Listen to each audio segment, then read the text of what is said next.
ఇందాక చెప్తుంటే అందరూ సపోర్ట్ కొడుతున్నారు. ఈ కార్యక్రమాలన్నీ చేసేందుకు నేను ప్రోత్సహిస్తూ ఉన్నాను. ప్రోత్సాహం ఇచ్చి వెన్నుదట్టి పిలిచి చెప్పి అందరినీ మీరందరూ ఈ సేవా కార్యక్రమంలో పాల్గొమని గత 18 సంవత్సరాలుగా నెల్లూరులో, విజయవాడలో, ఇప్పుడు మన తెలంగాణ రాజధాని అయిన హైదరాబాద్ దగ్గర ఈ కార్యక్రమాలు జరగడం వెనక చాలా మంది మిత్రులు ఉన్నారు. వాళ్ళు ట్రస్టీలు, వాళ్ళు ఈ ట్రస్ట్ నిర్వహిస్తుంది. అంటే మా అమ్మాయి కూడా ఒక భాగస్వామి. కానీ వాళ్ళకి ప్రోత్సాహం ఇచ్చి వాళ్ళందరూ ఉత్సాహపరిచే కార్యక్రమాన్ని నేను చేస్తూ ఉన్నాను. ఈ స్వర్ణ భారత్ అనేది ఒక వేదిక, ఒక ప్లాట్ఫామ్. ఈ వేదికను ఎవరైనా ఉపయోగించుకోవచ్చు. ఇప్పుడు పంజాబ్ నేషనల్ బ్యాంక్ కలుస్తూ ఉంటుంది, ఆంధ్ర బ్యాంక్ కలిసింది, ఇంతకుముందు ఇండియన్ బ్యాంక్ కలిసింది, ఎల్ఎన్టీ కలిసింది, హర్ష టయోటా కలిసింది, హీరో మోటార్స్ కలిసింది, జాగ్వార్ కంపెనీ కలిసింది, అలాగే మల్లారెడ్డి ఇంజనీరింగ్ కళాశాల కలిసింది, అదేవిధంగా సియాంట్ ఐటీ కంపెనీ కలిసింది, అదేవిధంగా మన గ్రాన్యూల్ ఇండియా వారు కలిశారు, అలాగే జిఎంఆర్ వరలక్ష్మి ఫౌండేషన్ వారు కలిశారు. ఎవరికి వాళ్ళు వాళ్ళ వాళ్ళ కార్యక్రమాలను ట్రస్టు ఈ నీడలో, ఈ ఛాయలో వాళ్ళందరూ ఆ కార్యక్రమాలు చేస్తున్నారు. వాళ్ళందరూ చేస్తున్న బట్టే కార్యక్రమాలు ఎంత విజయవంతంగా జరుగుతూ ఉన్నాయి. మీ అందరికి కూడా ఈ శిక్షణ వస్తుందని చెప్తున్నాను. ఆ సంస్థలన్నింటినీ కూడా నేను హృదయపూర్వకంగా అభినందిస్తూ ఉన్నాను. ప్రభుత్వ సహాయం తీసుకోకుండా, రాజకీయ జోక్యం లేకుండా, ప్రతిఫలాపేక్ష లేకుండా సేవ చేయడం అనేది చాలా అరుదైన విషయం, చాలా గొప్ప విషయం కూడా. స్వర్ణ భారత్ ఆ దారిలో ముందుకు వెళుతోంది. దాన్ని దృష్టిలో పెట్టుకుని ఇతరులు కూడా ఈ స్వర్ణ భారత్ లాంటి ట్రస్టులు దీని ఒక ఉద్యమంగా ప్రతి జిల్లాలో కానీ దేశవ్యాప్తంగా తయారైతే ప్రభుత్వంతో పాటు ప్రజల భాగస్వామ్యం కూడా వస్తే అప్పుడు ఈ సేవా కార్యక్రమాలు, ఈ శిక్షణ కార్యక్రమాలు మరింత బాగా విస్తరిస్తాయని చెప్పి నేను ఈ సందర్భంగా మనవి చేస్తా ఉన్నాను. ఆర్థిక శక్తితో పాటు ఆరోగ్య శక్తి కూడా అవసరం. ఆర్థిక శక్తితో పాటు ఆరోగ్య శక్తి కూడా చాలా అవసరం. అందుకే మన పెద్దలు ఆరోగ్యమే మహాభాగ్యము అని చెప్పారు. ఆరోగ్యమే మహాభాగ్యం. భాగ్యం అంటే వెళ్తారు మాట. ఎప్పుడో చెప్పారు, దాన్ని ఆచరించి చూపారు. వారి మాటల్లోని అంతర్థాన్ని గ్రహించి ఆచరణ దిశగా మనందరం ముందుకు వెళ్లాల్సిన అవసరం ఎంతో కూడా ఉంది. ప్రస్తుత జీవన శైలి, లైఫ్ స్టైల్ అంటారు ఇంగ్లీషులో, మన ఆహారపు అలవాట్లు ఎన్నో రకాల అనారోగ్యాలకు కారణమవుతున్నాయి. ముఖ్యంగా దీన్ని అందరూ కూడా యువత దీన్ని దృష్టి పెట్టాల్సి ఉంది. మన జీవన శైలి మారిపోయింది. ఎక్కడ ఏమాత్రం కూడా శారీరక శ్రమ లేదు, మెకానికల్ అయిపోయింది, భౌతికంగా తయారైపోయింది. దీన్ని తిరిగి మళ్ళా కాస్త శారీరక శ్రమ అంటే పోయి మేము లేబర్ చేయాలని, లేబర్ వేరే వాడి కోసం కాదు, నీ కోసం నువ్వు కొంత శారీరక శ్రమను అలవాటు చేసుకోవాలి. రెండవది, మన యొక్క ఆహారపు అలవాట్లు కూడా మారిపోతున్నాయి. పాశ్చాత్య వ్యామోహానికి గురై టెలివిజన్ ఛానళ్ల యొక్క రంగురంగుల ప్రకటనలకు ప్రభావితమై, లేదా ఐకాన్స్ సినిమా నటులో, క్రికెట్ వాళ్ళో, లేదా ఇంకొకరో పెద్ద పెద్ద వాళ్ళు చెప్పేంటి అడ్వర్టైజ్మెంట్ ప్రకటనలు చూసి మనం ఏదో మోజుపడి, అవన్నీ ప్రకటనలు మాత్రమే, వాటిని మోజుపడి మనం అలవాట్లు మార్చుకుంటున్నాం ఆ పాశ్చాత్య తిండికి. మన తిండి, మన భోజనం, మన పెద్దలు కొన్ని వేల సంవత్సరాల పాటు, ఇండియాకు 10,000 సంవత్సరాల చరిత్ర ఉంది. అన్ని సంవత్సరాల పాటు వాళ్ళు తిని, రుచి చూసి, అనుభవించి, అనుభవాన్ని మేళవించి మనందరికీ అందించి వెళ్లారు. అందువల్ల మన ఉత్తమమైన భోజనం మన భారతదేశంలో వివిధ రాష్ట్రాల్లో దొరికే భోజనం. ఈ సీజన్ను బట్టి, ఋతువును బట్టి, వాతావరణాన్ని బట్టి, ఎండాకాలంలో ఏం తినాలా, వర్షాకాలంలో ఏం తినాలా, చలికాలంలో ఏం తినాలా, కొండ ప్రాంతంలో ఉండేవాళ్ళు ఏం తినాలా, డెల్టాలో ఉండేవాళ్ళు ఏం తినాలా, ఇలా ఇవన్నీ కూడా కొన్ని అనుభవాలతో, వేల సంవత్సరాల అనుభవం. రిసెర్చ్ అంటే ఏంది? ఎతకడమే కదా. వాళ్ళ అనుభవంతో వాళ్ళు పెట్టిపోయారు మనకి. ప్రతిదాన్ని పెట్టిన ప్రతి ఒక్కటి, అది నీకు పచ్చడి కావచ్చు, లేకపోతే పులుసు కావచ్చు, లేకపోతే సాంబారు కావచ్చు, లేకపోతే రసం కావచ్చు, లేకపోతే మజ్జిగ కావచ్చు, మజ్జిగ పులుసు కావచ్చు, నువ్వు తినేంటే రకరకాల వంటలన్నీ కూడా ఇవి వాళ్ళు అనుభవించి ప్రతి ఒక్కటి సమపాళలో కొంత కారం, కొంత పసుపు, కొంత ఆవాలు, కొంత జీలకర్ర, కొంత ధనియాలు, కొంత లవంగాలు, కొంత చెక్క, కొంత ఆకుకూరలు, రకరకాలన్నీ కూడా ఇవన్నీ మేళవింపు చేసి మనకు భోజనాలు తయారు చేశారు. మనం తినేటి ఇడ్లీ కానీ, లేకపోతే పొంగల్ కానీ, లేకపోతే ఉప్మా కానీ, లేకపోతే దోశ కానీ, లేకపోతే వడ కానీ, ఇవన్నీ కూడా మన వాళ్ళు అనేక సంవత్సరాల అనుభూతి రూపొంది అంత మంచి తిండి ఉంటే మనం ఈ వ్యాపార ప్రకటనల వల్ల మోజులో పడిపోయి రెస్టారెంట్కి పోయి ఆడ హోటల్లో వాడు కార్డు ఇవ్వగానే అటు చికెన్ 65 అటు ఇప్పుడు వయసు 25 కూడా లేదు, 25 కూడా లేదు, కానీ 65 కావాలని ఆర్డర్ ఇస్తాను. 25 ఏళ్ళకి 65 ఏళ్ళు అయిపోవాలి. అయిపోతే ముందు పోతావు తర్వాత తొందరగా. లేకపోతే వాడి పేరు పెడతారు రకరకాలుగా. మన దేశంలో మనకి హిమాలయం ఉంది, కానీ హోటల్కి పోతే రెస్టారెంట్కి పోతే ఏందయ్యా అంటే చికెన్ మంచూరియా, బల్గేరియా, సొమాలియా అవన్నీ మనకెందుకు? మనకి హిమాలయ ఇక్కడ ఉంటే మన భోజనం మన చికెన్ కూర, మన హైదరాబాద్ దమ్ బిర్యానీ, నెల్లూరు చేపల పులుసు ఇవన్నీ చెప్పనరివి కానంత రుచి ఉంటాయి. మన పాచింతకాయ పచ్చడి, మన మినువులు పచ్చడి, లేకపోతే మనం ఒకటేనే కాదు మన తినేవన్నీ కూడా. అందువల్ల భోజనపు అలవాట్లను అంటే ప్రాణి భోజనమే తినాలని నేను చెప్పడం లేదు, నేను అనుభవంతో చెప్తున్న మాట ఇది. మీరు ఇప్పుడు ఈ మ్యాగజైన్ చదవండి, డాక్టర్లు ఇస్తున్న అభిప్రాయాలు చదవండి, అందరూ కూడా 2 విషయాలపై శ్రద్ధ తీసుకోమని చెప్తూ ఉన్నారు. ఈ సందర్భంగా నేను మరొకసారి అందరికీ కూడా చెప్పదలుచుకున్నాను, దేశవ్యాప్తంగా నేను ఎక్కడికి వెళ్ళే 2 విషయాలపై దృష్టి పెడుతూ ఉన్నాను. ఎందుకంటే మీరు దేశ భవిష్యత్తు, మీరు మా బిడ్డలు. మీ ఆరోగ్యం బాగుంటే దేశం ఆరోగ్యం బాగుంటుంది. పెద్దలు చెప్పారు కదా, ఆరోగ్యమే మహాభాగ్యం అని. Health is wealth, but wealth is not health. Health ఉంటే వెల్త్ వస్తుంది, కానీ వెల్త్ ఉంటే హెల్త్ రాదు. నీకు బాగా డబ్బు ఉంది, కానీ లోపల షుగర్ ఉంది, పుల్లారెడ్డి స్వీట్ కూడా తినలేవు. అందుకని దాన్ని దృష్టిలో పెట్టుకుని మనం మన ఆరోగ్య పరిస్థితిని మెరుగుపరుచుకోవాలంటే ముందు ఈ 2పైన దృష్టి పెట్టాల్సిన అవసరం ఎంతో ఉంది. ఇప్పుడు కొంతమంది కొద్ది ఇప్పుడే ఆర్గానిక్ ఫుడ్ అని, రాగి సంగటని, జొన్న సంగటని, రాగులని, ఆరిగలని, కొరలని, లేకపోతే ఇటు చిరుధాన్యాలు, తృణధాన్యాలు వాటి మీద దృష్టి పెడుతూ ఉన్నారు. మంచిది, ఆరోగ్యానికి మంచి పరిపుష్టి శక్తికి అవి చాలా అవసరం. మనం తినే తెల్ల బియ్యం బాగా దాంట్లో ఉండే శక్తిని అంతా బాగా పాలిష్ చేసి అది తీసేసి పనికి మాలిన తెల్లవాటిని తింటున్నాం. మనం శక్తి రాదు, పొట్ట నిండద్ది, పొట్ట పెరగద్ది కూడా. మధ్యప్రదేశ్ ముందుకు కూడా ఎడుతుంది, లోపల మాత్రం బలం ఉండదు.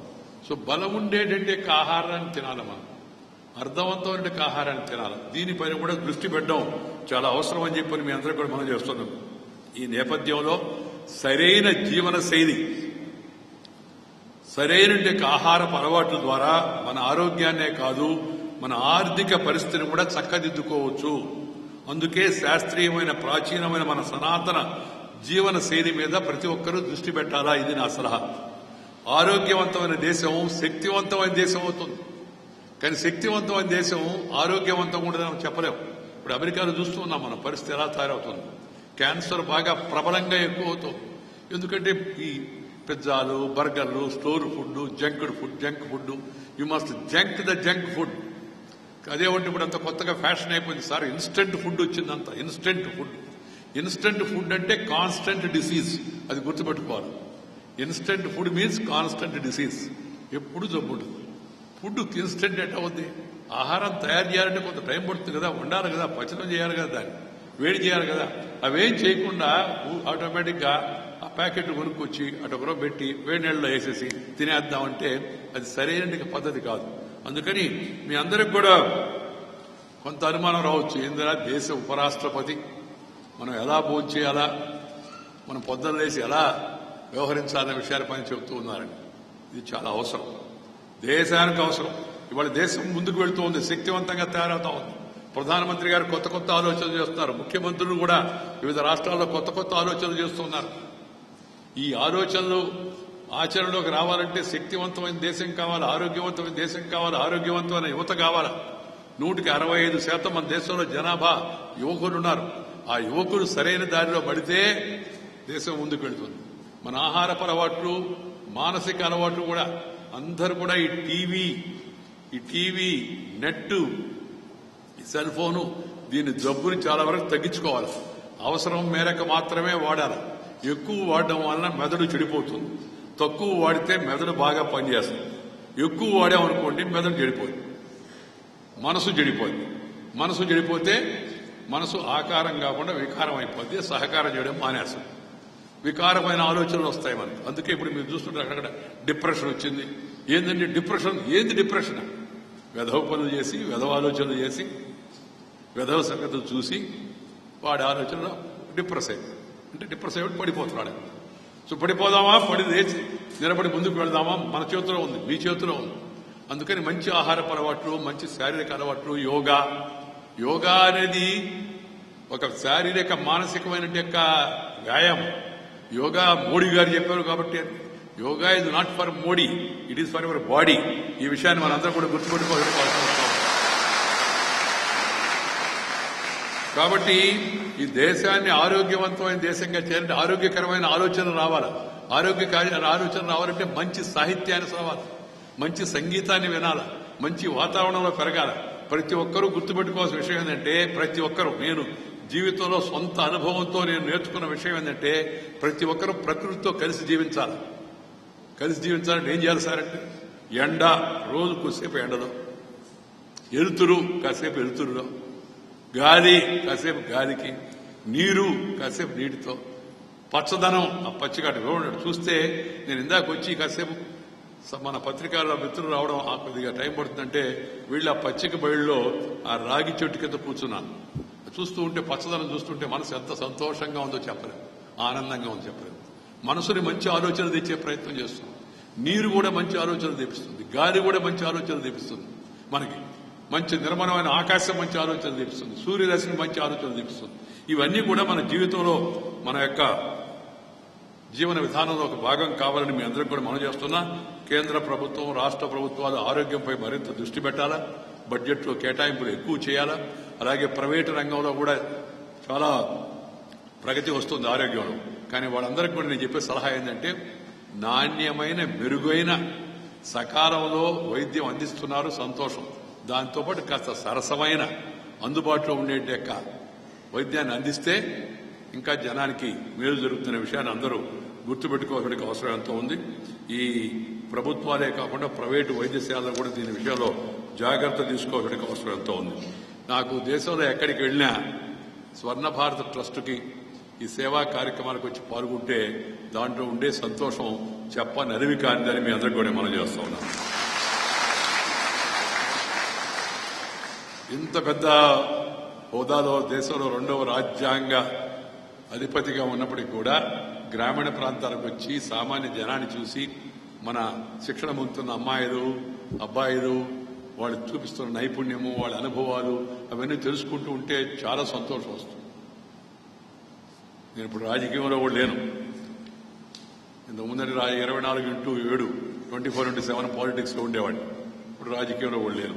నా 42 ఏళ్ల రాజకీయ జీవితంలో, ప్రజా జీవితంలో మొదటిసారి ఎన్నికలు, ఉపన్యాసాలు, క్యాంపెయిన్లు, క్యాన్వాసింగ్లు, హెలికాప్టర్లు, కారులు, ఊర్లో తిరగడము, పాదయాత్రలు అన్నీ ఏమి లేకుండా ఈసారి ఎన్నికలు జరుగుతూ ఉన్నాయి. ఇది ఒక కొత్త అనుభవం నాకు. కానీ ఈ ఉపరాష్ట్రపతి అయిన తర్వాత దేశవ్యాప్తంగా తిరుగుతూ, విద్యార్థులను కలుస్తూ, అధ్యాపకులను కలుస్తూ, యూనివర్సిటీస్ విజిట్ చేస్తా, ఐఐటీలు, త్రిబుల్ ఐటీలు, ఐఐఎంలు వాటిని కూడా చూస్తూ, వాళ్ళు చేస్తున్న పనిని గుర్తిస్తూ, వాళ్ళని ప్రోత్సహిస్తూ, అదేవిధంగా రైతులతో కూడా ముఖాముఖిగా మాట్లాడుతూ, అదేవిధంగా సేవా కార్యక్రమాలు చేస్తున్న వారిని ప్రోత్సహిస్తూ, వారి కార్యక్రమాల్లో పాల్గొంటూ, దాంతోపాటు లయన్స్ క్లబ్, రోటరీ క్లబ్, దాంతోపాటు సిఐఏ, ఫిక్కీ, అసోచం, ఇండస్ట్రీ, దాంతోపాటు సంగీతము, సాహిత్యము, మిగతా కాస్త మానసిక ఉల్లాసాన్ని ఇచ్చే కార్యక్రమాలు చేపట్టే వాళ్ళని అభినందించడం, ఈ కార్యక్రమాల వైపు ఎక్కువ దృష్టి మళ్లించాను నేను. వాటన్నిటిలో కన్నా బాగా నాకు సంతోషాన్ని ఇచ్చేది, సంతృప్తినిచ్చేది సేవ, ఈ స్వర్ణ భారత్ లాంటి కార్యక్రమాలను మీ అందరికీ కూడా మనం చేస్తూ ఉన్నాం. ఇది ఒక జీవన్ టోన్ తాగినట్టుగా, ఒక జీవన్ టోన్ తీసుకుంటే హుషారు వస్తుంది అంటున్నారు కదా మామూలుగా. ఒక జీవన్ టోనో, ఒక రాగి మాల్టో, లేకపోతే ఇంకేదో ఒక బూస్టో, ఇక అంత ఉత్సాహం వస్తుంది ఇక్కడికి వస్తే. ఇప్పుడు ఇక్కడ 3-4 గంటలు ఉంటున్నాను నేను.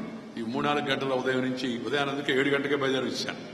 చుట్టూ కూర్చొని ఏసీ రూముల్లో ఫ్యాన్లు వేసుకొని మన గాలి మనమే పీల్చుకుంటూ ఉండేదానికన్నా కాస్త వచ్చి జనంలో తిరిగి కలిసి అందరినీ, పిల్లలందరినీ పలకరించి వాళ్ళు చేస్తున్న శిక్షణ చూస్తే చాలా సంతోషం. మామూలుగా ఉపరాష్ట్రపతి అలా వచ్చిన వాళ్ళతో కలిసి రూమ్లన్నిటికి వెళ్ళడం అది జరగదు.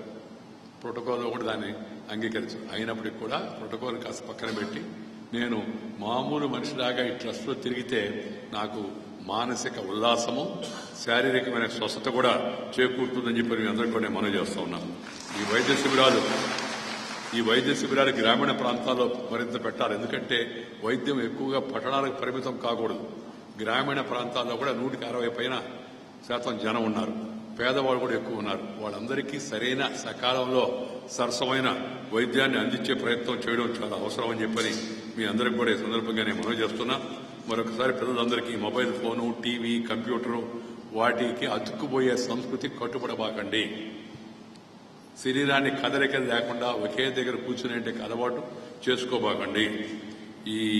ఒకసారి సోమరాజు గారు చెప్పారు, నాకు గుర్తుంది.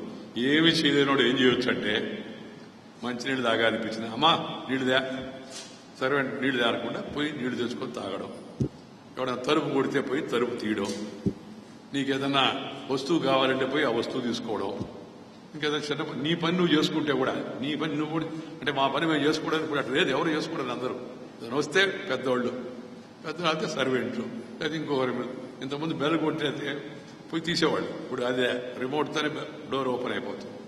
ఫోన్ కోసం దూరం పోయేవాళ్ళం. ఫోన్ ఇప్పుడు చెవులోకి వచ్చేసింది, నోట్లోకి వచ్చేసింది. ఇంతకుముందు టాయిలెట్కి పోవాలంటే బయట కాలువ దాకా పోయేవాళ్ళం. ఇప్పుడు అంత అవసరం లేదు. మోడీ గారు స్వచ్ఛ భారతం మనందరం కూడా దాంట్లో ఉన్నాం. కానీ కాస్త కూర్చునేవాళ్ళం, కూర్చునే కూడా లేదు, కమ్మోడ్లు వచ్చేసి భోజనం చేద్దామంటే పోయి కాళ్ళు చేతులు కడుక్కొని వంగి నీళ్లు కడుక్కునేవాళ్ళం. ఇప్పుడు అది అవసరం లే, అదే వచ్చేసింది, పైప్తోనే చేసుకుంటున్నారు. తర్వాత వచ్చి భోజనం చేద్దామంటే డైనింగ్ టేబుల్, ఇంతకుముందు కింద కూర్చునేవాళ్ళం పీట మీద, చాప మీద. ఇప్పుడు డైనింగ్ టేబుల్, అది నడుము అక్కడ కూడా వంగదు. ఇంతకుముందు తిన్న తర్వాత కడుక్కుందామంటే బయటకు వెళ్ళేవాళ్ళం. ఇప్పుడు ఫింగర్ బౌల్ వచ్చేసింది, అది కూడా పోయింది. ఇంతకుముందు స్నానం చేద్దామంటే బాత్రూంలోకి వెళ్ళి వంగి బకెట్లో నుంచి నీళ్లు తీసుకొని పైన పోసుకునేవాళ్ళం. ఇప్పుడు షవర్ వచ్చింది, పైనుంచి నీళ్లు ఎత్తిమే పడతా ఉన్నాయి. జీవితమే మారిపోతుంది, నవ్వులాటగా ఉంది మీకు. This is the reality. అందుకని శారీరక శ్రమను మన జీవితంలో కొంత ఒక భాగంగా చేసుకోవాల్సిన అవసరం ఎంత ఉంది. చైతన్య రహిత సంస్కృతికి వీలైనంత దూరంగా మనందరం కూడా ఉండడం చాలా అవసరము. ఈ జంక్ ఫుడ్ని, కూల్ డ్రింక్స్ కి వీటి జోలికి పోకుండా మన దేశంలో తయారయ్యే ఫ్రెష్ డ్రింక్స్ బోల్డ్ అని ఉన్నాయి, వాటిని తీసుకోండి. అది తీసుకోకపోతే ఉత్సాహం ఉన్నట్టు ఏమనుకోబడలేదు. రోజుకి 6 సార్లు మజ్జిగ తాగుతా. మజ్జిగ ఎంత ఉత్సాహం ఉండదు, వేడి తగ్గిస్తుంది. కాబట్టి ఇలాంటి ప్రత్యేకమైన జీవన విధానంలో, అదేవిధంగా మన యొక్క జీవన శైలి, మన ఆహార అలవాట్లు, శారీరకమైన శ్రమ, వీటిపైన కూడా దృష్టి పెట్టాలని చెప్పి మీ అందరూ కూడా కోరుతూ, ఈరోజు ఈ వైద్య శిబిరంలో అలాగే సేవా కార్యక్రమాల్లో పాల్గొనడానికి వచ్చిన అందరినీ హృదయపూర్వకంగా అభినందిస్తూ, మీ అందరికీ రాబోయే రోజుల్లో శిక్షణ పొందిన వాళ్ళందరూ కూడా మంచి అవకాశాలు ఉండాలని, మంచి భవిష్యత్తు ఉండాలని కోరుతూ మిమ్మల్ని అందరూ అభినందిస్తూ మీ దగ్గర సెలవు తీసుకుంటున్నాను. నమస్కారం. జై హింద్.